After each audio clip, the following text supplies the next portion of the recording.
Bonjour à vous tous et bienvenue donc sur le toit pratiquement de l'Arche de la Défense à Paris. C'est un des lieux magnifiques de la capitale, comme le Palais de Tokyo, dont nous allons parler dans un instant avec mon invité.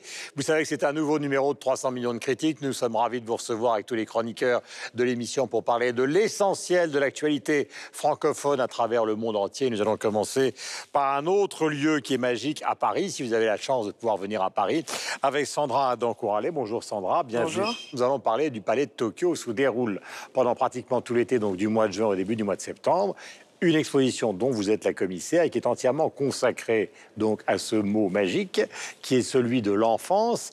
De quoi s'agit-il ? Alors, c'est une exposition consacrée à l'enfance qu'on a intitulée, le titre est assez rigolo, c'est Encore un jour banane pour le poisson rêve. C'est un titre qui s'inspire d'une nouvelle, en fait, de Salinger, vous savez, l'auteur de L'Attrape-Cœur, qui s'appelle, elle, Un jour rêvé pour le poisson banane, et qui parle de ce personnage, Seymour, qui, à la sortie de la Seconde Guerre mondiale, est incapable de parler avec le monde des adultes et tente de retrouver une innocence perdue auprès des enfants. Et finalement, il n'arrive pas non plus à communiquer avec les enfants et donc il erre entre le monde des adultes et le monde des enfants. Et c'est cette errance, en fait, qu'on va mettre en scène au Palais de Tokyo. Et donc, on va transformer entièrement le Palais de Tokyo en une sorte de conte initiatique dès l'entrée du Palais de Tokyo, puisque un artiste japonais qui s'appelle Tatsunishi va transformer en maison de poupée l'entrée du Palais de Tokyo, la porte du Palais de Tokyo. Et donc, on va pouvoir entrer ensuite dans une sorte de conte, comme je le disais, constitué de différentes épreuves. On va être vraiment dans une sorte de dramaturgie qui a d'ailleurs été mise en scène par Clément Cogitor, très jeune artiste contemporain qui nous a aidés à imaginer ce conte. Alors, il y aura une énigme à résoudre, il y aura un monstre à affronter. C'est gigantesque le Palais de Tokyo. C'est gigantesque. Donc vous occupez quoi, les 20 000 mètres carrés? Non, pas 20 000, 4 000. 4 000 quand même. C'est pas mal. C'est déjà énorme. Voilà, avec 30 artistes, 8 artisans d'art, et qui vont chacun imaginer un décor immersif dans lequel on va être plongé. En fait, on va se retrouver comme un enfant, voilà, face à ses cauchemars, face à du merveilleux. Et alors, est-ce que ça veut dire, ma chère Sandra, que vous avez choisi les artistes justement en fonction du fait que dans leur carrière, justement, ils naviguent entre un monde de l'enfance et un monde adulte? Les artistes et les œuvres choisies jouent chaque fois des mythes enfantins, mais pour les détourner et pour finalement nous amener dans ce que l'enfance projette de plus fort, c'est une forme de plasticité et d'hybridité. Parce que finalement, quand on est enfant, c'est ce moment où tout est possible. C'est le moment où il y a des formes incroyables qui apparaissent, où on ne sait pas bien, où on peut être un jour grenouille, le lendemain princesse. C'est cette hybridité finalement qui intéresse les artistes et qui nous intéressait.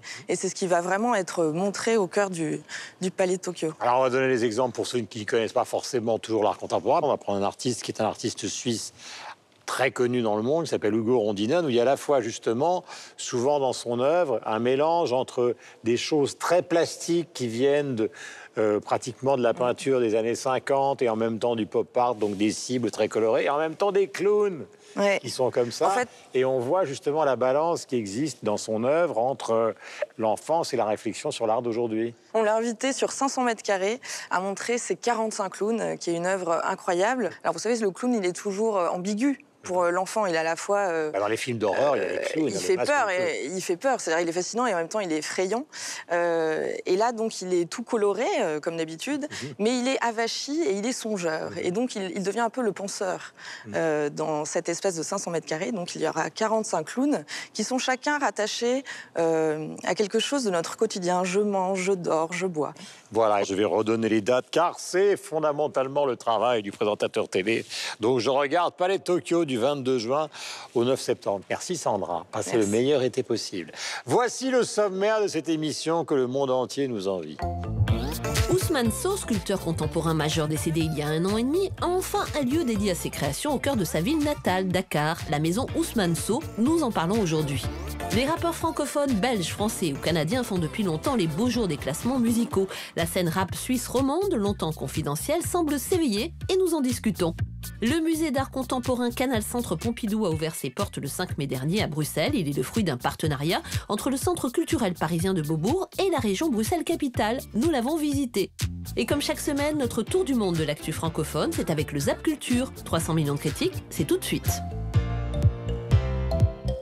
Voilà, après ce magnifique sommaire, donc nous sommes avec Denise Epoté et Estelle Martin, je vous embrasse toutes les deux, qui font partie de la brillante rédaction de TV5 Monde. Nous sommes avec Laura Tenucci, donc de France Télévisions, qui est aussi à nos côtés, c'est normal, nous allons parler d'Internet comme d'habitude, Mathieu Dugal de Radio-Canada, Alain Gerlache de la RTBF et Michel Serruti de la Radio-Télévision Suisse. Bonjour. Vous les retrouvez plus ou moins les mêmes, avec toujours la même passion en tout cas. Le premier sujet est consacré donc à Ousmane Sow, qui est un sculpteur contemporain majeur, décédé malheureusement il y a 1 an et demi.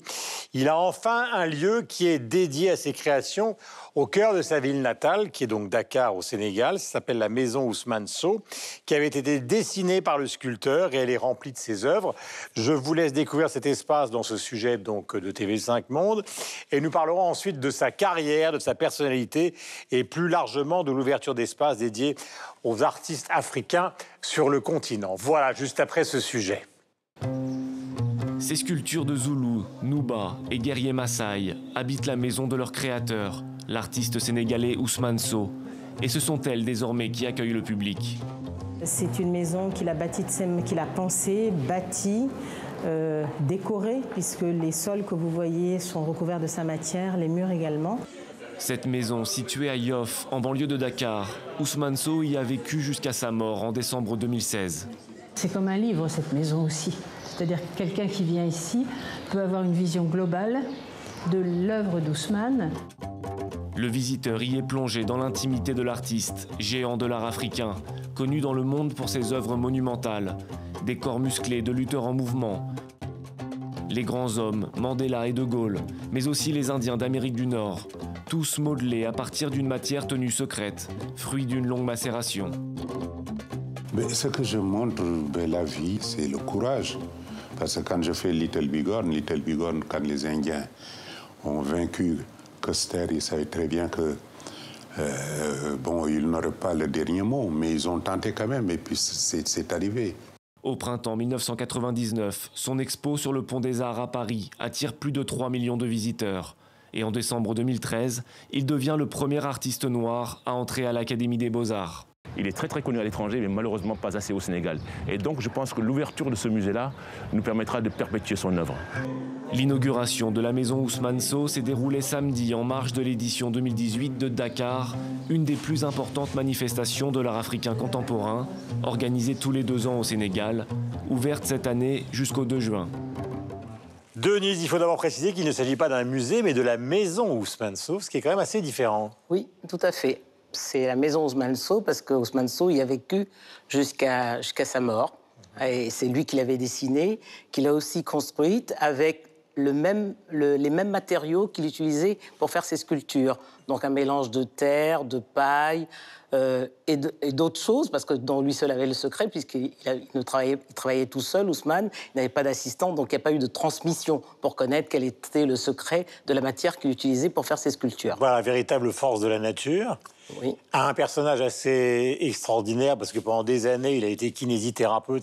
Pendant 30 ans. Voilà, il ne pouvait pas vivre de son travail, donc il avait des petits boulots, puis la kinésie, puis tout d'un coup, donc sa carrière a explosé. Et la carrière a explosé parce qu'il y a eu un déclic, c'était en 1966, au moment du Festival mondial des arts nègres, qui avait été décidé par Léopold Sédar Senghor, qui était vraiment le poète président, comme on l'appelait au Sénégal, puisqu'il se voulait d'abord académicien, agrégé de langue et poète, plus que président, plus comme politique. Et donc c'est à ce moment-là qu'Ousmane décide de faire de son art un métier. Alors est-ce qu'on a un écho de la carrière d'Ousmane Sow, par exemple, au Québec et en Belgique? Mathieu et Alain. En fait, ça revient souvent quand on parle des artistes africains ici. C'est très dommage de voir que l'art contemporain africain a vraiment de la misère à se faire une place dans les institutions au Québec, au Canada. Il y a beaucoup d'expositions qu'on a couvertes jusqu'à maintenant qui n'ont pas ou peu de résonance. Ousmane Sow a été un invité d'un festival au Nouveau-Brunswick, Festival des arts en Atlantique. Et ça, c'était en 2005. Il a quand même un réseau d'admirateurs à l'Université de Moncton, parmi les gens qui sont autour des départements d'art là-bas. Mais malheureusement, c'est vraiment pas un art qui a une grande résonance.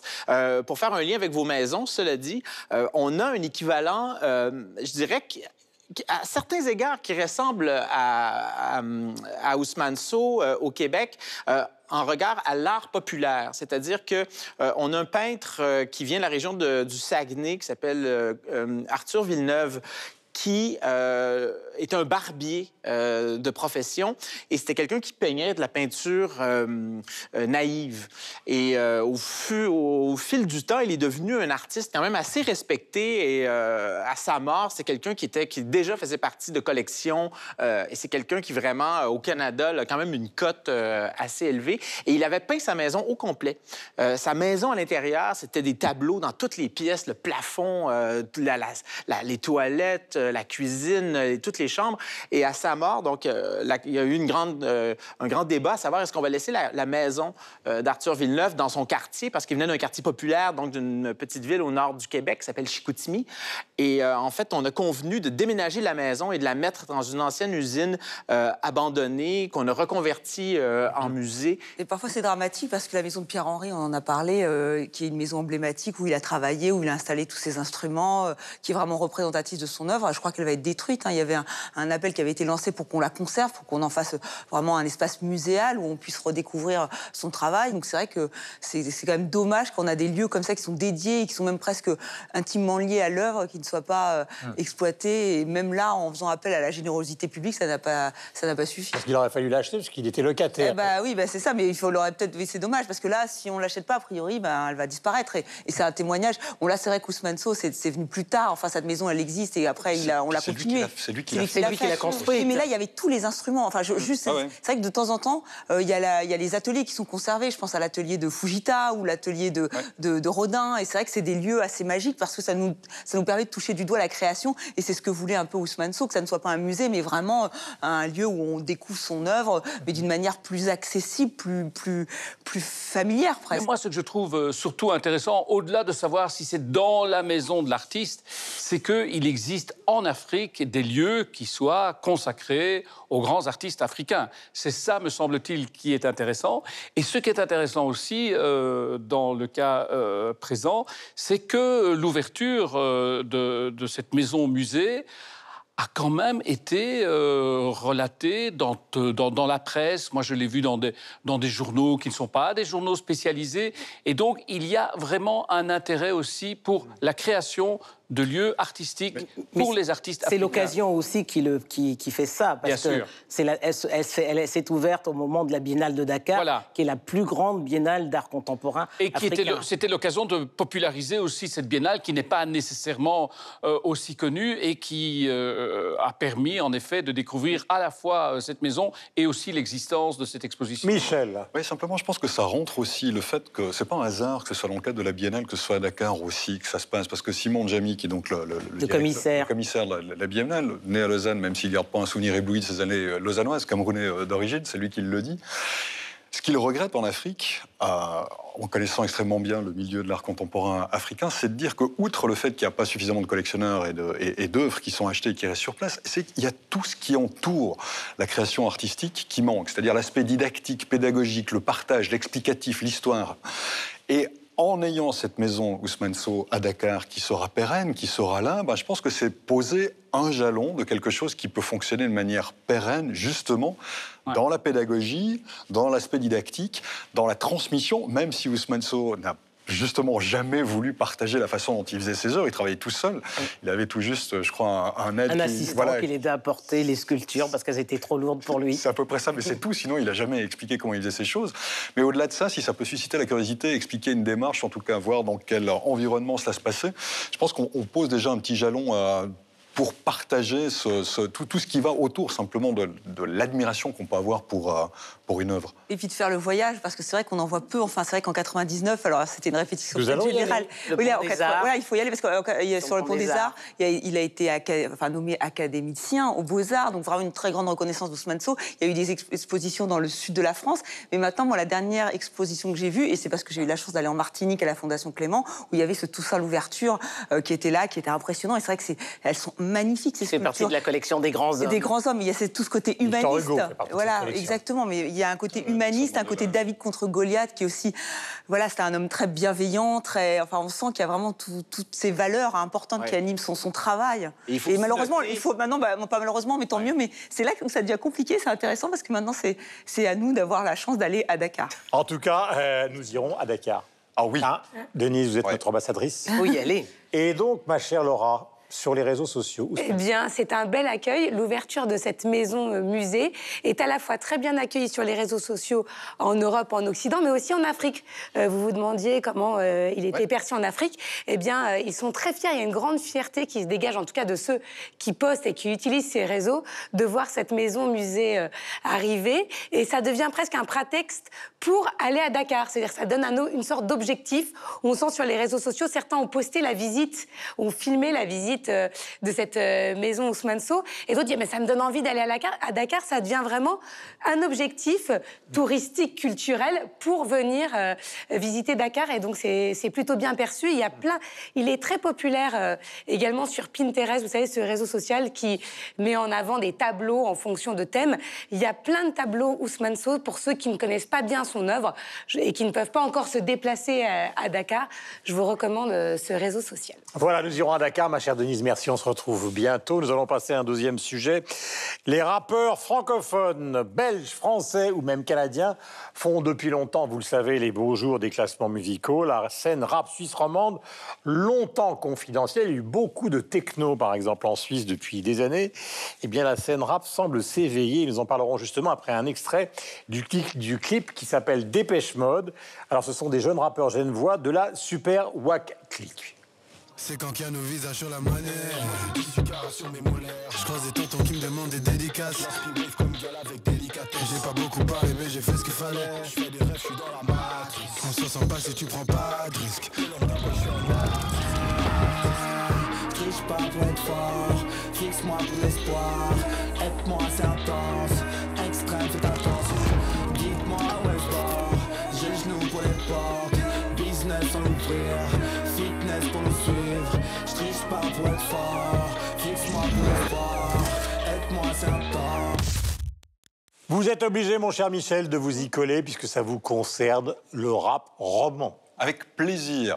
C'est vrai que ça paraît bizarre. Roman. Quand on dit le rap roman, comme ça paraît un petit peu bizarre. Mais je suis obligé de vous dire, effectivement, moi qui suis pourtant pas un grand aficionado de la scène rap, que depuis 2 ans, maintenant 2-3 ans, il y a une émergence d'artistes rap en Suisse romande qui font vraiment des choses extrêmement intéressantes et qui sont non seulement intéressantes, mais qui intéressent bien au-delà des frontières. Ça m'a aussi permis de découvrir une sorte de circuit parallèle au niveau du rap, c'est-à-dire qu'il y a les grands médias qui ont pignon sur eux et qu'on connaît tous, dans lesquels il y a paradoxalement, il n'y a pas forcément beaucoup de place pour le rap. Alors, il y a des circuits parallèles, notamment sur Internet, où il y a des magazines, il y a des fanzines pour le rap parallèle. Et là, les Suisses sont extrêmement bien représentés. Ils donnent des concerts en France, en Belgique, au Canada, on les connaît. Ils font ça le con, vraiment. Je ne fais pas du chauvinisme. Les Unrock avaient titré... Non, mais je vous le dis, ça peut paraître presque étonnant, mais moi, ça m'a surpris moi-même quand j'ai découvert ça. Ensuite, j'ai été écouté, j'ai compris pourquoi, parce qu'il y a une vraie qualité au niveau de la production, au niveau de ce qui se fait.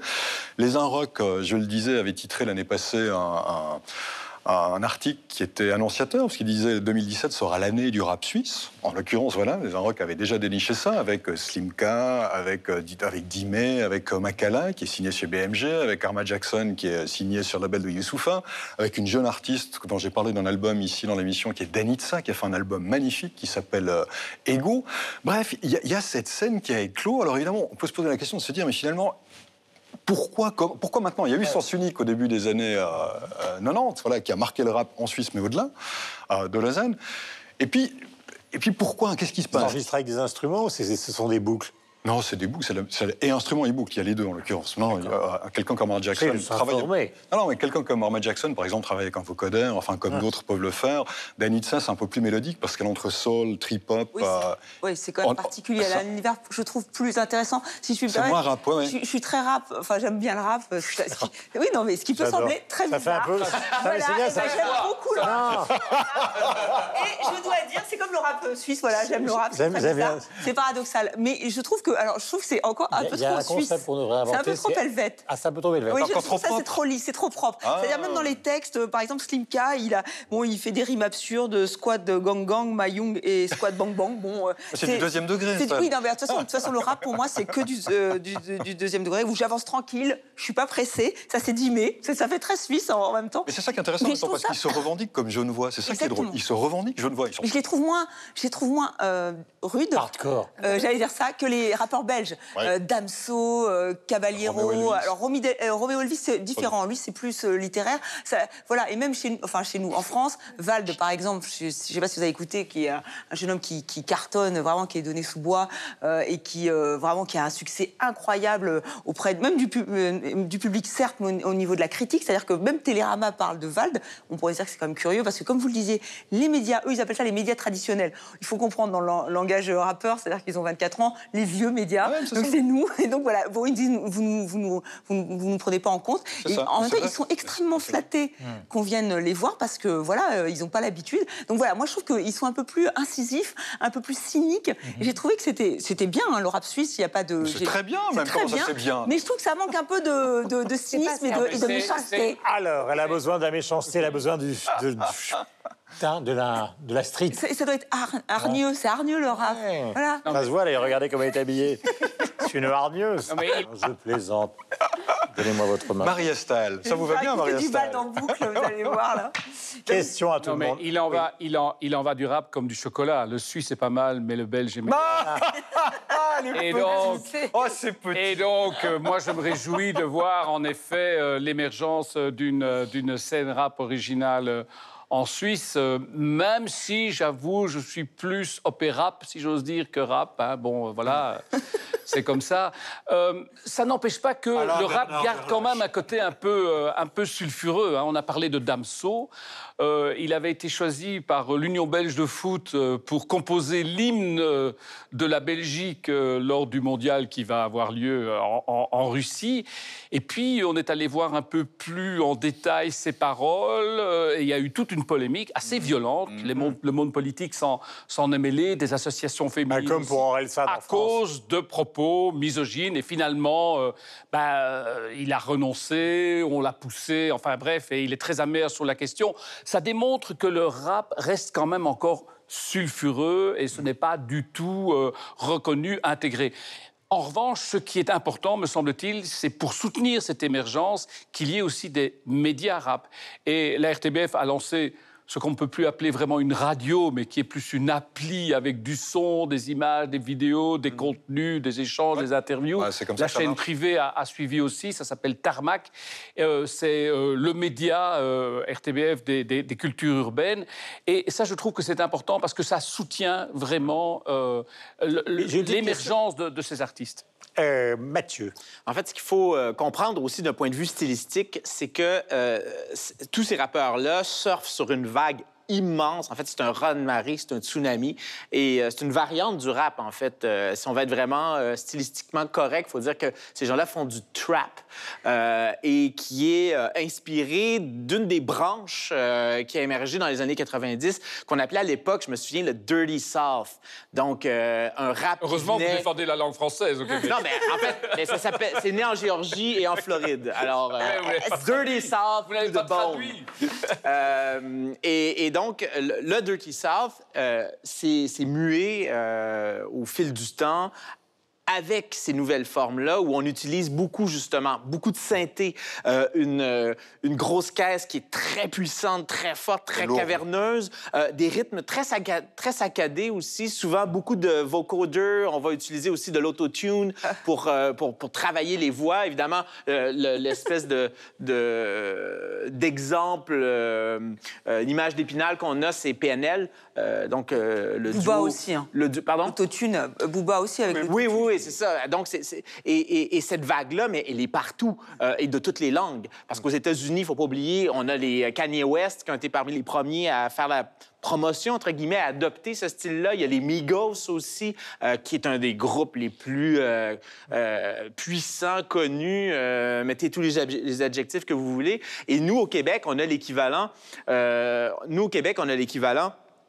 de ces rappeurs-là, comme par exemple, on a Loud, qui d'ailleurs fait belle figure en France ces jours-ci. Il est venu jouer cet hiver. Ça a été très bien reçu. On a Larry Kidd, on a Joe Rocca, qui surfent comme partout dans le monde sur la vague de trap. Et ce qui est intéressant dans le trap, c'est de voir que, vous l'avez bien mentionné, c'est que de moins en moins, le rap est une musique de marge et de plus en plus, non seulement il va se nourrir d'influences... Aux États-Unis, c'est la musique numéro 1 des jeunes. C'est la musique populaire. Voilà. C'est la musique populaire. Et donc, cette musique-là va se nourrir beaucoup par les franges, vraiment les plus alternatives pour donner un produit au final qui est vraiment d'une pop la plus décomplexée qui soit. Et c'est intéressant de voir aujourd'hui ces chemins-là qui se rejoignent, c'est-à-dire la marge de la marge avec ce qui est le plus populaire. Le plus mainstream. Et le plus mainstream. Mais Laura pourrait l'expliquer le plus. Eh bien, elle va le faire. Bah, oui, mais c'est parce que c'est même Colors, le label suisse, le dit bien. Avant, c'était impossible de se faire connaître des Français, et maintenant, avec Internet. Parce qu'il y a d'autres. Voilà. C'est l'engouement total pour le rap suisse. C'est impressionnant. Ils ont tous, d'ailleurs, ont leur compte, leur chaîne, et sont très, très suivis. Il y a une plus grande solidarité, je trouve, chez les rappeurs suisses qu'en général. Ils se tirent moins la bourre. Il y a une vraie solidarité qu'on remarque d'ailleurs sur les réseaux sociaux. Parce qu'ils se connaissent tous, parce qu'ils ont grandi en même temps, parce que c'est la même génération, parce que c'est pas un grand pays. Donc effectivement, ils jouent tous ensemble, ils se connaissent tous ensemble, et puis il n'y a pas 15 000 maisons de disques non plus. Ça fait plus partie du folklore Non. Qui était le folklore du début du rap, qui consistait à faire de la battle. Non, mais ça existe chez les rappeurs français. Dans leurs chansons, ils se bâchent encore, alors que dans le rap suisse, c'est beaucoup plus... C'est plus gentil. C'est vrai que c'est plus gentil, et on le voit aussi sur les réseaux sociaux. Et il y a 2 magazines suisses, 2 webzines, qui sont consacrés au rap roman. Il y a le magazine Represent.ch, et il y a également Skirt. Alors, Skirt, c'est vraiment... Ils se revendiquent comme étant le magazine référence du rap suisse roman. Chaque jour, ils font une nouvelle playlist qu'ils mettent en ligne pour découvrir les nouveaux rappeurs suisses. Et il y a même un collectif, il y a une grosse compile qui s'appelle Nayuno et qui est disponible gratuitement grâce à l'application de la radio Couleur 3. Donc vous pouvez tous les écouter sans avoir à payer. À bourse déliée. Voilà, nous allons passer donc au zapping culturel avant le 3e sujet de l'émission. C'est un zapping culturel qui essaie de vous résumer donc l'essentiel de l'actualité francophone. Le voici. Seul le verdict du public peut nous fixer dans les jeux. Voilà, 20 ans, 30 ans, bientôt, nous sommes des jeux, et pour autant, à chaque fois, c'est une aventure.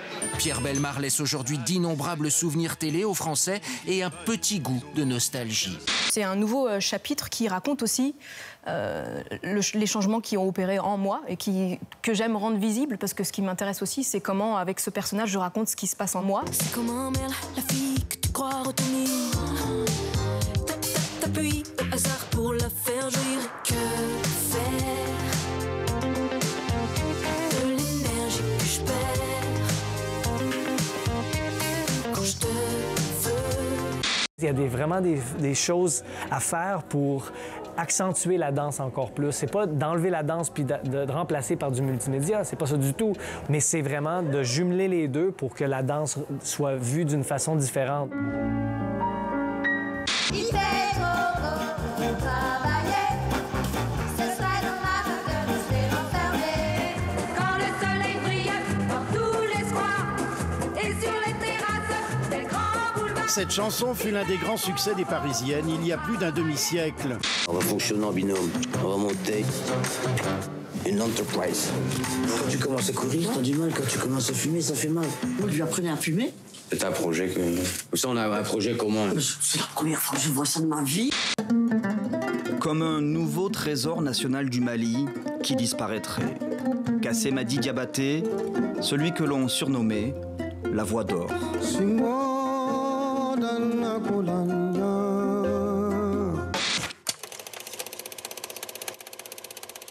Le 3e sujet est intitulé, en attendant, Alain Gerlache. Le musée d'art contemporain Canal Centre Pompidou a ouvert ses portes le 5 mai dernier à Bruxelles. Mon cher Alain, il est le fruit d'un partenariat entre le centre culturel parisien de Beaubourg et la région Bruxelles-Capitale. Devrions-nous, ce sera le thème de notre débat, multiplier ce type de coopération au sein de la francophonie? Nous en parlerons après ce sujet de la RTBF. C'est un endroit emblématique, connu de tous les Bruxellois depuis 1935, le garage Citroën du Canal. Le constructeur automobile a quitté les lieux il y a quelques mois et les 25 000 m² de l'endroit vont être transformés en musée et lieux culturels. Les travaux ne débuteront qu'en 2019, mais le Canal Pompidou, nom du futur musée, ouvre déjà ses portes ce week-end en proposant des expositions et des animations permettant au public de découvrir les lieux avant travaux. Un endroit magnifique et un projet enthousiasmant, fait en collaboration avec le Centre Pompidou. C'est une opportunité formidable. Le Centre Pompidou a une immense collection. Nous n'en montrons que 5%. Ce lieu est magnifique. La Belgique est un pays que je connais bien. Les échanges sont absolument nécessaires. Je découvre des artistes. Je les inviterai au Centre Pompidou. Le Canal Pompidou offre d'incroyables possibilités d'exposition. Les œuvres prêtées par le Centre Pompidou y sont magnifiquement mises en valeur. Alors ici, évidemment, dans ces magnifiques anciennes cabines de peinture que nous avons gardées telles quelles, la mise en abîme de cette pelle à neige de Marcel Duchamp qui prend une perspective nouvelle ici, évidemment, de même qu'à côté, cette compression de César. Mais le Canal Pompidou ne se contentera pas d'exposer des œuvres. Des concerts ou des pièces de théâtre y seront proposées, tout comme la possibilité de découvrir le monde du cinéma en tournant soi-même un court-métrage dans ses décors créés pour l'occasion, avec effets spéciaux à la clé. L'idée, c'est que l'usine de films propose une quinzaine de décors. Donc un train, un vidéoclub, l'intérieur d'un appartement, étape par étape, des groupes de personnes, de 5 à 20 personnes, qui ne se connaissent pas forcément, vont créer ensemble un film. Évidemment, les artistes bruxellois trouveront également leur place au Canal Pompidou. Dans un peu plus d'1 an, les travaux devraient débuter pour offrir son nouveau visage au musée. Ce dernier devrait ouvrir ses portes dans 4 ans, en 2022. Voilà, nous avons attendu, vous êtes là, mon cher Alain. Alors d'abord, on raconte ce que c'est et ce qu'on y voit. Alors d'abord, il faut dire qu'un des grands mérites de ce musée, c'est qu'il permet de sauver un bâtiment que l'on a vu dans le reportage, qui est un des bâtiments les plus emblématiques de l'architecture industrielle à Bruxelles. C'était le grand garage Citroën, construit dans les années 30 et qui était censé exprimer la modernité et l'esprit d'innovation de la marque. Pour le reste... C'est magnifique, c'est magnifique comme endroit. Et ça aurait été désastreux que ce garage qui est vide maintenant soit laissé à l'abandon, comme c'est trop souvent le cas. Pourquoi Canal, avec un K, parce que c'est ce qui permet de faire un mot qui est à la fois en français et en néerlandais. C'est le long du canal de Bruxelles, mais c'est aussi vu comme un espace de rencontre entre le centre de la ville et l'autre côté du canal, où l'on trouve notamment la commune dont tout le monde a déjà entendu parler malheureusement, qui est Molenbeek. Et donc, ça a une vocation aussi qui va au-delà de la culture et qui se veut espace de rencontre. Maintenant, pourquoi Canal Centre Pompidou? Il faut savoir qu'en Belgique, il n'y a pas de ministère national de la culture. Ce sont les communautés, comme on les appelle, les régions qui gèrent ça. Je fais bref, évidemment. Et la région bruxelloise a voulu son musée, n'avait pas les œuvres et a dû faire appel au Centre Pompidou.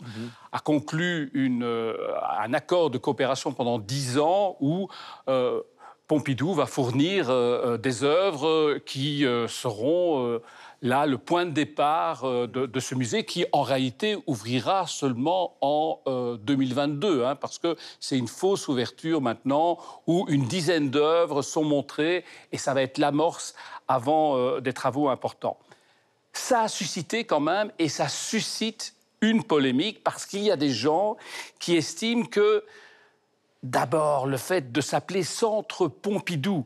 Y a-t-il beaucoup de pays où un centre culturel porte le nom d'un chef d'État étranger? C'est quand même un peu particulier. Ah ben oui, mais je vous décris ce qui est. Oui, parce qu'il y en a un à Malaga, il va y avoir un bien à sûr, Shanghai. Donc, voilà. Oui. Mais en même temps, c'est vrai qu'il peut y avoir, et pas seulement du côté flamand, mais aussi chez certains francophones en Belgique, l'impression, mais c'est une question de rapport de force aussi, d'une certaine colonisation culturelle française et même médiatique en Belgique, et que c'est un peu dommage. Donc, si vous voulez, cette collaboration est bien vue parce qu'elle permet à Bruxelles d'avoir, à terme en tout cas, un musée d'art contemporain qui sera de niveau international. Mais en même temps, c'est vécu par une partie des gens comme étant une forme, je ne vais pas dire de soumission, mais en tout cas de perte d'autonomie et d'indépendance. Une petite question et après, donc, Mathieu va enchaîner. La Belgique est une terre célèbre de collectionneurs d'art contemporain. Absolument. Souvent, on a dit d'ailleurs que les collectionneurs belges, comme les Américains, comme les Allemands, étaient bien plus, comment peut-on dire, avant-gardistes, prolifiques, Évidemment. généreux que les Évidemment. Français. Évidemment. Donc, comment se fait-il que vous n'ayez pas sur place des gens qui aient donné des œuvres pour constituer un musée d'art contemporain belge? C'est dû à la réalité politique. Je vous l'ai dit, il n'y a pas de ministère de la culture belge. Il n'y a pas une impulsion globale, nationale, comme il peut y avoir, même dans d'autres pays. Il pourrait pas y avoir une fondation comme... Et donc, chacun fait un peu ce qu'il peut, avec des moyens qui sont morcelés. Il y a des difficultés à collaborer. Les œuvres, il y en a des centaines. Et donc, voilà... D'ailleurs, si je ne m'abuse, les ministres fédéraux brillaient par leur absence. Alors, je ne voulais pas entrer dans ce grand... Lors de l'inauguration. Oui, ça, c'est... Mais bon, voilà, c'est un peu la fatalité de cette structure qui est quand même un peu insatisfaisante dans un certain nombre de domaines, et notamment dans le domaine culturel. Maintenant, je voudrais vous expliquer pourquoi la culture est un des premiers domaines qui a été séparé entre les Flamands et les Wallons. C'était une vieille revendication des Flamands dont la culture avait été niée pendant des décennies lors de la création de la Belgique. Et donc voilà, ils ont voulu avoir leur autonomie. Mais aujourd'hui, on se trouve devant ce genre de situation. Mais les grands artistes, les grands artistes comme Yann Fabre, etc., ils sont contents ou pas? Alors, ils sont quand même contents d'avoir des lieux. Et puis, il faut quand même le dire, et c'est ça qui, à mon avis, va permettre de trancher. Ça a été un grand succès populaire. In fine, c'est le public qui décidera. Voilà. Parce qu'il y a un petit côté palais de Tokyo, c'est extrêmement grand, a priori. Ah oui, oui, c'est gigantesque. On peut se balader, les enfants sont libres. Enfin, c'est pas un musée. Ça va être merveilleux. Comme le Louvre. Mais en revanche, juste un point sur la politique française au niveau de ces musées. C'est vrai que là, on sent qu'on est parti pour faire de la marque, que ce soit avec le Louvre, que ce soit avec le Centre Pompidou. C'est totalement assumé. Alain Seban l'avait dit en 2012. Il fallait exporter la marque Centre Pompidou. C'est vrai qu'ils ont 120 000 œuvres et ils n'en utilisent, enfin, ils n'en exposent que 10%. Donc, en fait, il y a des trésors dans les réserves. Alors, pourquoi ne pas les utiliser? Ça marche. Genre, du feu de Dieu est une expression très populaire, mais il n'empêche que c'est la vérité. À Malaga, petite station, enfin petite jolie station balnéaire, ville natale de Picasso. Ils voulaient sortir un peu de leur image justement de station balnéaire, faire venir du tourisme culturel, et ça fonctionne très très bien. Comme le Centre Pompidou. Mais voilà, et vraiment, et là ça fonctionne. Ils ont reconduit leur mouvement mondial. Ils l'ont reconduit là récemment parce qu'ils ont vu que ça fonctionnait extrêmement bien. Et c'est vrai qu'il y a tellement d'œuvres à montrer. Pourquoi pas? Alors pour ça, ils sont décomplexés. On sent que, enfin, je trouve qu'il y a vraiment cette attitude française, une stratégie de marque, et ils y vont. La France sera à Shanghai avec le Centre Pompidou, peut-être avec moins de polémiques, mais quand même avec cette envie d'ouvrir aux artistes du pays. Enfin là, ils ont bien incité pour la Chine, peut-être parce que c'est la Chine. Il y aura des artistes chinois, évidemment, exposés au Centre Pompidou. Oui, mais ça a été quand même extrêmement dit et redit au niveau de la communication. Et quand j'étais au Louvre à Abu Dhabi, parce que j'ai eu la chance d'être à l'inauguration, j'ai rencontré l'équipe du Centre Pompidou. Bien sûr qu'ils étaient là. Il faut au taquet. Enfin voilà, on sent qu'il y a vraiment une stratégie et ils y vont à fond. Maintenant, le risque que l'on peut voir avec ce qui se passe, avec cette volonté, en tout cas française, de vouloir conquérir au niveau culturel et de manière diplomatique les espaces, c'est celle-là. C'est-à-dire qu'on a l'impression pour les pays qui soient receveurs, qu'il y a une volonté un petit peu colonialiste, entre guillemets, parce que, alors évidemment, il y a 120 000 œuvres, il y en a que... C'est du partenariat. Non, je sais. Non, mais le risque... Non, mais moi, je n'y crois pas une seule seconde. Mais je termine. Le risque, c'est que malgré tout, ce soit suivant. Même ça part, bien sûr, dans l'absolu, les partenariats, les coopérations, c'est une très bonne chose. C'est pas le problème. Simplement, moi, je vois deux dangers. Fondamentalement, c'est bien. Voilà, c'est mon point de vue. Fondamentalement, c'est bien. Deux dangers, deux choses auxquelles il faut faire attention. Un, c'est que, d'abord, tous les musées ont des caves qui sont beaucoup plus importantes que ce qui est présenté. C'est le cas en Suisse, comme dans beaucoup de musées à l'étranger. Donc ça, on peut mettre ça de côté. Le danger, c'est que, malgré tout, les collections étaient réalisées en France par les conservateurs en France, ou dans n'importe quel pays, d'ailleurs, en Suisse, aux États-Unis, en Allemagne, en Belgique, avec des visées, avec une considération, avec des vues qui étaient propres à ce qui devait être fait dans le pays. Exporter ça, c'est aussi exporter une façon de voir l'art. Voilà. Une vision de l'art français. Une vision de l'art. Ouais. Et puis la deuxième chose que je trouve presque plus dangereuse encore aujourd'hui, c'est que quand on a ces monstres qui commencent à se mettre en place, c'est un petit peu comme les hypermarchés avec les épiceries, ou c'est un petit peu comme les grands orchestres aujourd'hui qu'on retrouve sur Internet, ou le Met qu'on voit dans les cinémas ou autres. C'est-à-dire que c'est super. On a des super productions de super qualité, mais du coup, on laisse tomber les orchestres locaux, les opéras locaux, qui font des choses moins intéressantes. Ah, le local. Non, moi, je pense que c'est dynamique. Le risque, pour moi, est un petit peu... On va aller voir en Chine, vous trouverez les grands artistes chinois. parce qu'il y a une scène créative énorme. En Belgique... La Belgique francophone et la Suisse sont un peu plus petites que la Chine. Non, mais pardonnez-moi, mon cher Alain, mais les artistes suisses, il y en a une grande partie qui domine la scène mondiale, pas simplement la scène suisse, Urs Fischer, Hugo Rondinone, etc., etc. Et la Belgique, c'est exactement pareil. Il y a plus d'artistes belges aujourd'hui contemporains qui ont une résonance dans tous les musées du monde que d'artistes français. C'est clair. Donc on ne peut pas dire qu'on est en train d'éteindre la création culturelle. La polémique interpelle aussi la situation de la culture en Belgique. Ah, ça, un peu plus loin que le centre Pompidou-Canal, mais ça, je comprends. Il y a le Conservatoire de Bruxelles qui vient de lancer une opération de financement participatif, crowdfunding, pour restaurer les châssis, parce qu'ils n'ont plus d'argent.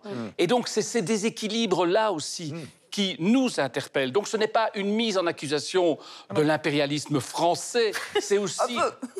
Un peu. Mais c'est aussi une mise en question de la façon dont nous avons déterminé notre rapport à la culture. Et puis, j'aimerais juste préciser une chose, c'est pas nationaliste au niveau de la protection des artistes. Ça j'y crois pas. C'est pas ça, je me fais pas de soucis pour les artistes. C'est simplement que le travail de certains conservateurs ou certains musées locaux va petit à petit, le risque est grand, soit mis de côté ou soit prétérité, parce qu'on a des monstres avec toutes les qualités qu'on veut, avec tous les artistes reconnus qu'on veut. C'est pas une question de qualité, mais qui pourraient potentiellement prendre la place et puis qui vont imposer petit à petit une certaine vision de l'art, qui n'est pas forcément erronée, qui n'est pas plus fausse, ou voilà, mais qui sera une vision de l'art. Il est mondialisé, là. C'est justement sa caractéristique. J'entends ça aussi, ouais. Non, mais parce que je comprends, et après j'arrête... Mais si vous voulez, pendant des années, il y avait quand même ce rapport. L'art a existé d'abord en France, puis après il s'est transporté à Londres et aux États-Unis. Et puis maintenant, on est bien obligé de comprendre, parce que tout à l'heure, on parlait des expositions de Tiepolo à Richter. Vous avez des grands peintres allemands, Richter, Baslitz et les autres. Vous avez des artistes au Portugal, Vasconcelos, vous en avez en Afrique, on se parlait d'Ousmane Sow. C'est-à-dire que le grand voyage initiatique new-yorkais des années 70 pour aller voir Andy Warhol et le Velvet Underground, c'est totalement terminé. Ou aller voir Monet à Giverny, les artistes importants, ils sont dans le monde entier et ils sont plus aujourd'hui, concernant l'art d'aujourd'hui, ils sont plus en Suisse, chez vous, et en Belgique qu'en France. Simplement, ce qui en France, et c'est vrai, marche, c'est la marque. C'est-à-dire que la marque Pompidou, ça veut dire, vous allez voir un musée d'art contemporain. Et ça, pour l'instant, c'est donc une défaillance des équipes politiques, c'est qu'ils ont été incapables de fabriquer des marques comme Guggenheim. Absolument. Vous allez voir une marque Guggenheim, après ce qu'il y a dedans, c'est un autre problème. C'est donc une défaillance politique plus qu'un impérialisme fondamental. Laura. La discussion qu'on a se retrouve sur les réseaux sociaux. C'est-à-dire c'est à la fois un succès populaire, non mais c'est pas toujours le cas, c'est un vrai succès populaire sur Instagram, sur Facebook et sur Twitter qui est un réseau un peu plus polémique. Eh bien on se pose les mêmes questions, on se dit un musée c'est pas forcément une marque, pourquoi on veut toujours vendre à tout prix? Ça déplaît à beaucoup et d'un autre côté ça permet un rayonnement des noms du Centre Georges Pompidou, du Louvre dans le reste du monde et c'est les Anglais, pour ça les anglo-saxons sont beaucoup moins précautionneux que nous. Mathieu. Je pense que ça va au-delà de l'impérialisme, cette question-là. C'est sûr qu'en Belgique, effectivement, la question de l'impérialisme, elle est peut-être vécue différemment parce qu'on est collé sur Paris et que le rapport à Pompidou n'est pas le même que son est à Montréal. Ouais. Et nous, on n'est pas si loin de New York, mais New York, en fait, le rayonnement des institutions, c'est quand même assez hermétique. Il n'y a pas d'antenne du Met. D'ailleurs, Philippe de Montebello, qui était au Met auparavant, s'était quand même élevé contre cet aspect que soulevait Michel en ce qui a trait à la commercialisation d'une certaine idée de l'art, c'est-à-dire que c'est une institution qui vend une marque davantage qu'un processus de choix ou de muséologie. On va voir, parce qu'il y a le saut Guggenheim, mais dois-je rappeler qu'avant la marque Pompidou, il n'y avait pas de marque Pompidou. La marque Pompidou s'est créée. La marque Guggenheim s'est créée. Il y a quand même et tout le monde hurlait. Vous n'êtes pas en train de dire ça, mais il y a un projet. Le Louvre, vraiment, il y a un projet, il y a un partenariat pour effectivement... Oui, mais ça a été très critiqué, le Louvre à Abu Dhabi. Je vous rappelle que c'est pas passé comme une lettre à la poste. Certainement, mais ce n'est pas qu'une... Enfin, moi, je pense qu'il n'y a pas... Ce n'est pas simplement commercial, il y a quand même un projet artistique derrière. Oui, mais il y a de la stratégie. Où va-t-on? Mais en fait, ce qu'il faut souligner, c'est qu'à l'extérieur de ces marques-là, il existe un autre monde. Il y a des institutions qui se tirent fort bien d'affaire d'affaires et qui aussi peuvent pâtir du fait qu'il y a des monstres comme ça qui viennent s'installer. Ça, c'est aussi juste. Et ça crée de l'ombre. Ça peut. Et je dis pas que la mission est pas noble, mais ça crée de l'ombre. Si on avait, par exemple, ça n'arrivera jamais, mais si on avait un Met qui ouvrait à Montréal ou à Québec, il y aurait du bon, mais il y aurait du moins bon aussi. Parce que qu'adviendrait le Musée d'art contemporain? Qu'est-ce qu'adviendrait du Musée des beaux-arts de Montréal? Le Musée national des beaux-arts du Québec à Québec? Tout le monde se garrocherait, pardonnez-moi l'expression, mais tout le monde se garrocherait pour aller voir l'antenne du Met. Et est-ce qu'il resterait des choses pour les autres? Je ne suis pas certain, mais en même temps, c'est vrai que faire bouger les collections, on sait que les espaces sont limités, c'est parfait. Je dirais simplement que si on se met puisque nous sommes dans une salle d'exposition, si on se met à la place des gens qui regardent, c'est-à-dire nous, au fond, on ne peut pas être pour le métissage de toutes les cultures et non pas le métissage des œuvres. Mais le métissage, ça va dans les deux sens. Oui, mais d'accord, mais je suis tout à fait d'accord. Mais à partir du moment où les œuvres, les objets inanimés ont une âme, et qu'on puisse voir les grands chefs-d'œuvre du monde et les faire circuler, ça me paraît fondamental, surtout qu'Estelle disait fort à propos que nous, pendant ce temps-là, qu'est-ce qu'on en fait?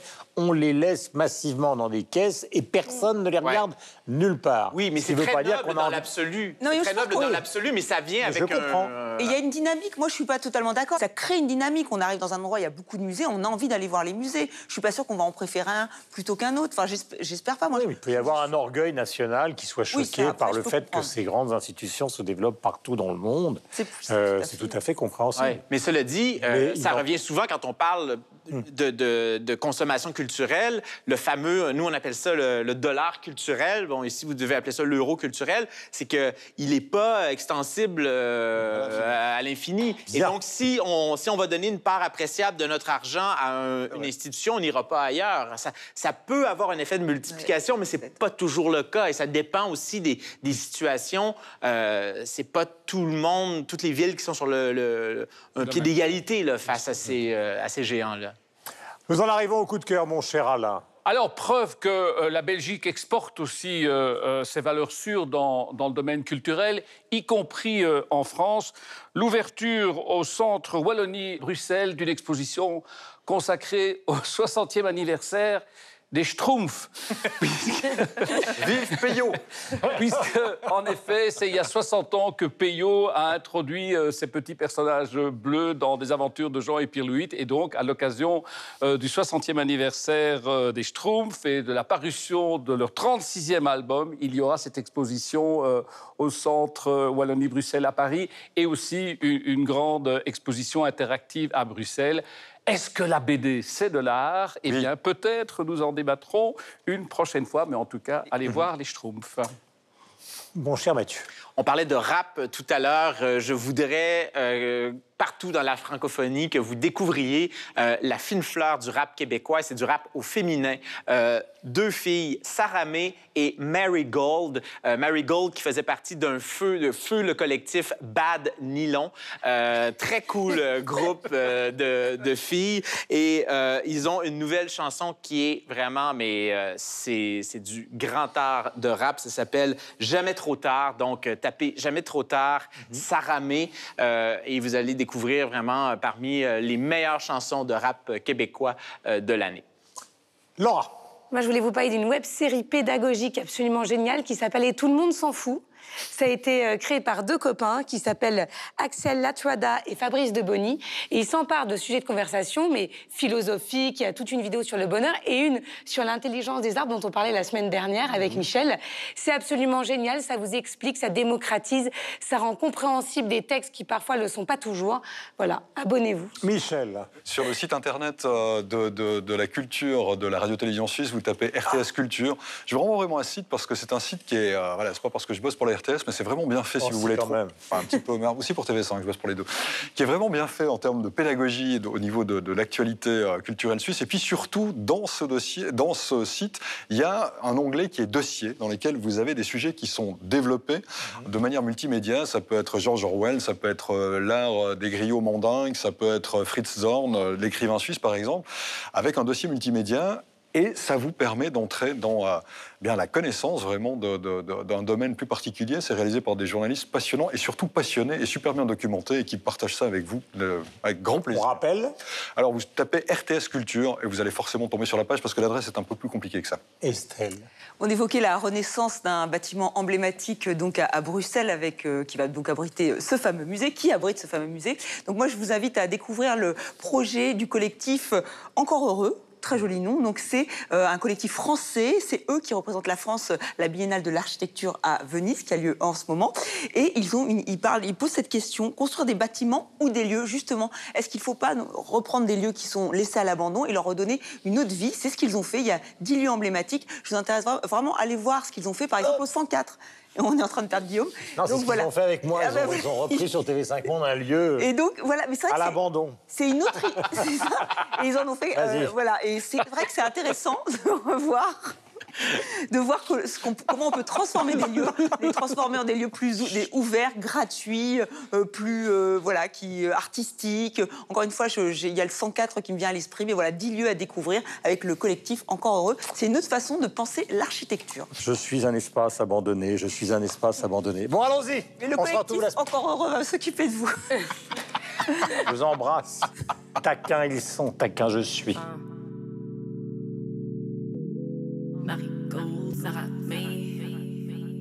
Jamais trop tard, bébé.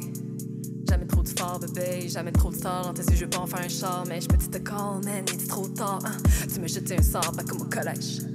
Mais on sera plus collègues. You can call me Chloe, like back in the day. Les cheveux détachés dans l'assemblée, ça te rendait amaze, yeah. Salé sucré, Harry, Sally, Ballin. Mais je startais quand je pense à t'appeler. Ma chance de percer, I guess I've been missing out. J'ai été comme la Missy, j'ai vu la mine d'or. T'as voulu mess, tu vas payer, dog. T'as voulu mess, you be ripping, dog. I see you miss me, je sais que je me sais pas assez. Mais je mérite une pause en 2 chiffres de boss pour t'appeler. Pour chauffer que je suis encore la même, yeah bébé. Pour rester du bon sur des same thing all around. T'as voulu appeler l'autre même, moi je rappelle le